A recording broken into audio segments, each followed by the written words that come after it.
në gjithë sistemin kushtetues. A duhet të jenë të obligueshëm, në fakt a duhet të jetë obligative qëndrimi në sallë në momentin kur votohet për presidentin?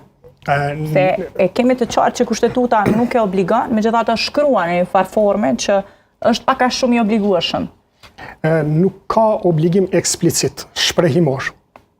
Dhe obligimet, si dhe kompetencat, nuk mund të krijohen përmes interpretimit. Ky është një parim bazik i teorisë të së drejtës.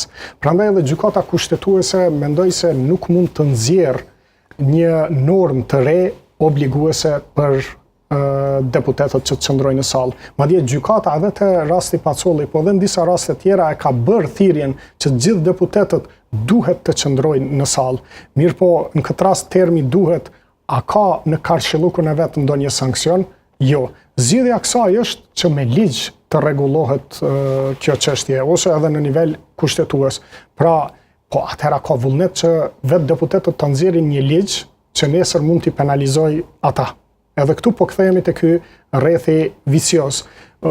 Deri më tani ne kemi vetëm detyrim moral, pra të ndërgjegjes së përfaqësuesve të popullit për të qëndruar në sallë.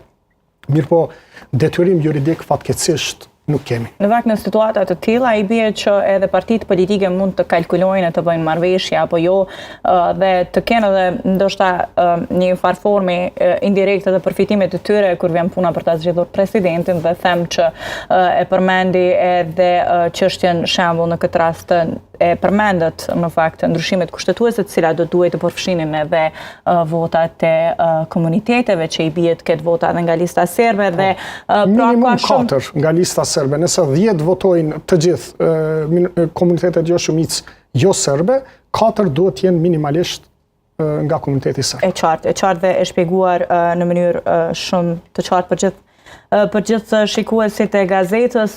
Zotri Kabashi, edhe një pyetje, se e diskutojmë shumë edhe çështjen e kohës, sa merr gjykata kushtetuese për ta trajtuar një çështje e adresuar aty.